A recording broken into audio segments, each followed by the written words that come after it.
बिस्मिल्लाहिर्रहमानिर्रहीम। अस्सलाम वालेकुम दोस्तों। माइग्रेन टैबलेट बुनियादी तौर पर आधे सिर के दर्द के लिए इस्तेमाल की जाती है। आधे सिर के दर्द को हम दर्द शकीका भी कहते हैं और माइग्रेन भी कहते हैं। माइग्रेन की बहुत सारी इकसाम होती हैं। माइग्रेन टैबलेट की कंपोजिशन में क्या शामिल है?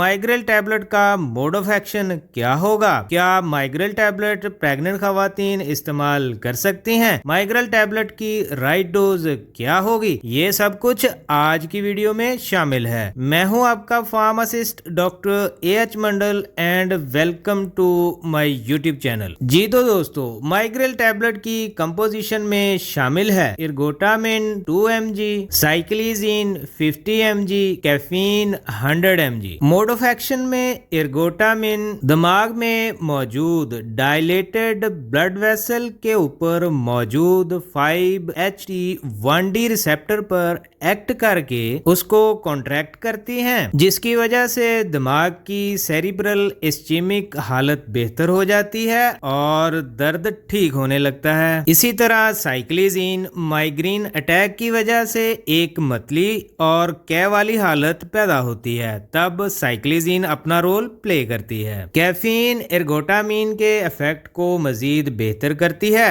और माइग्रेन के दर्द को कम करने में मुआवन साबित होती है। माइग्रेन टैबलेट प्रेग्नेंट खवातीन को इस्तेमाल नहीं करना चाहिए। माइग्रेन टैबलेट की राइट डोज होगी जैसे ही माइग्रेन अटैक की पहली अलामत जाहिर हो, जैसा कि सर का भारी होना, दर्द का शुरू होना, तब आपने फौरन माइग्रेन टैबलेट की एक टैबलेट खा लेनी है और आधा घंटा बाद अगर दर्द में कमी ना हो तो आपने एक टैबलेट और खा लेनी है। इसी तरह आपने आधा घंटा और वेट करना है। अगर दर्द में फर्क ना पड़े तो आपने एक टैबलेट और खा लेनी है। इसी तरह आप 24 घंटे में 3 टैबलेट से ज्यादा नहीं खा सकते। अगर माइग्रेन का दर्द ठीक हो जाता है तो आपने ये टैबलेट इस्तेमाल नहीं करनी। इसका इस्तेमाल आपने तभी करना है जब एक्यूट माइग्रेन अटैक हो। जी तो दोस्तों, वीडियो अगर अच्छी लगी है तो लाइक कर दें, अगर कोई क्वेश्चन है तो कमेंट कर दें और मेरे चैनल को